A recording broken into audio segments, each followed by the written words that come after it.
Well, welcome back to Loaded Landscapes. My name's Simon Plant, and today I'm going to show you how to blend a new sky into an image. So you might be asking, well, with all the HDR and exposure blending software available today, why would you need to do anything manually within Photoshop? Well, there's a couple of reasons. First of all, let's say you're out on a beautiful landscape and you bridge your exposures to capture all the dark and light details, and you decide that you want to obviously combine those to lower the contrast and bring a bit more detail in the sky out. Well, maybe the sky is not all that interesting, so that's one reason that you may want to add a sky manually in Photoshop. The other reason is you may be again bridging all these exposures, and in the software sometimes it doesn't always work that well. I've had several occasions where it's just, as much as I try, just doesn't produce the quality that I want, and therefore the other option is to import the images into Photoshop and to manually blend them, and that's what I'm going to show you today. The image on screen is a composite image that I'm working on. I've got a shoot tomorrow where I'm going to be photographing a gentleman to add into this scene, and this is where one image where I've manually, very easily, changed the sky in the picture for another one. So I'm going to show you how we can very quickly do that. So this is the image in question. I'm just turn off all these adjustments so you can see the original. So this is the original background picture. As you can see, it's quite a misty day, and I don't particularly want to lose some of that overcast sort of maybe slightly autumnal feel to the picture.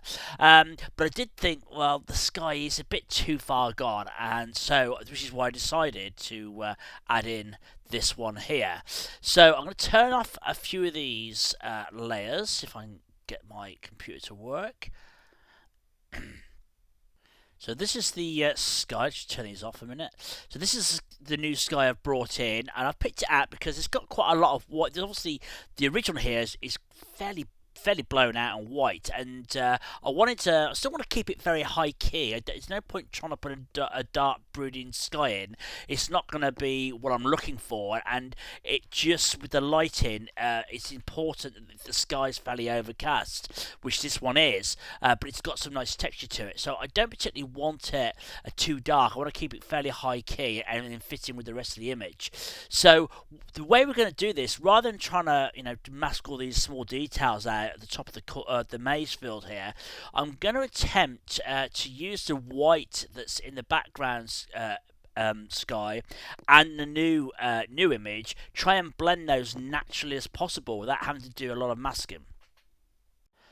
So now we're going to add a good old layer mask to our image. I'm going to use a white layer mask which reveals everything, because we've already got our sky on the screen, but what we want to do is remove part of the sky from the horizon down the bottom here, but do it in a way that's nicely blended. So to do that, I'm going to get the gradient tool. We're going to pick out the first one up here, which is the linear gradient. Click on the edit preset.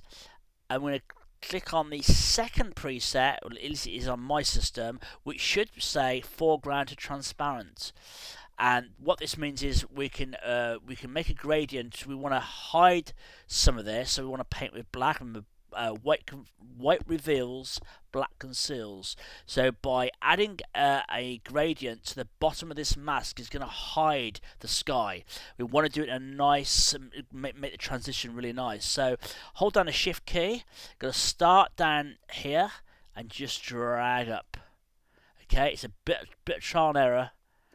And do that again, and by using the foreground to transparent, which means that we can keep going over this and it won't replace the previous gradient. Okay, that's a bit too far. Command Z to take that back a bit. So there is a sweet spot to this, so that's not looking too bad.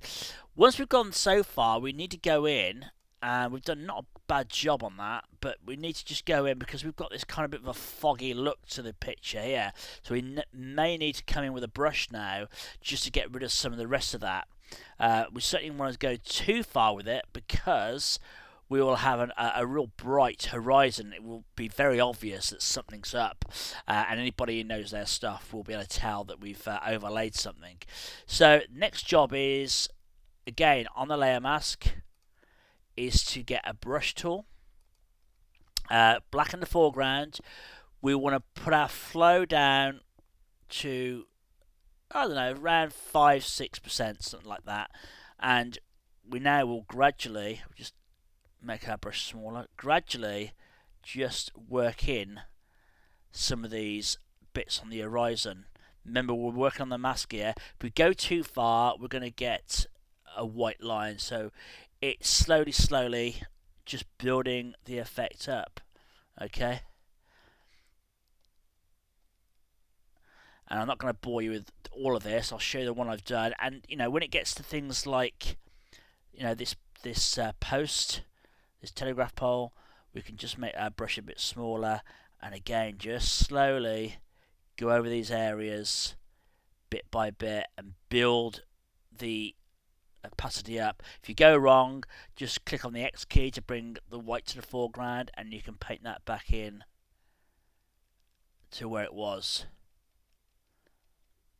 something like that. Okay, so it's basically just building up and removing some of the mask from these areas to bring the detail back. And what you should end up with, if I just turn this one off, what you should end up with is, if I can get it to work, if I just click on the mask here, something like that. Okay, so we've got the detail back in these trees and in the telegraph pole, but we've still got enough of the sky coming through to blend it nicely. Let me just turn some of these adjustments on so you can see a bit better. You see? Now, what you got, obviously I'm adding a bit of a colour, a gradient onto this, not a gradient, sorry, some colour grading onto this image. If you are trying to blend a sky from a totally different image, it is a good idea beforehand to try and colour match this sky image to the background. Especially if the white's a slightly different tint, you'll get a much better blend. Okay, doesn't matter on this one so much, but on some images it's well worth just trying to get the color balance spot on both the sky and the old sky, so you get a better blend. So that is basically a very quick way of blending a new image, sky, into what is quite a complicated backdrop. If you had to try and hand blend or make a mask of all this background, it would be very, very time consuming, but doing it this way means we've blended it very, very quickly, and we've not done a half bad job. Now, it's not going to work on every sky image. Every image is different, and it'd be silly to say this will work every time. But in some instances, it does work, as you can see, very, very well. Now, this also applies if you're exposure blending. Say you had a room, an interior of a room, and you wanted to put a darker, say, window in the shot. So let's say you've breached your exposures, you try to do a HDR, and the HDR hasn't quite done a good job. You can resort, and I've done this myself, you can resort to bringing that image in manually into Photoshop, a bit like this sky, and using similar techniques, adding a mask and making sure that you blend in. It's all about the transitions, getting the transitions right between the darkness of the room and the lightness of the actual window, and it's getting the transitions like in this image where we've had to get the transition right between the cornfield and the actual sky.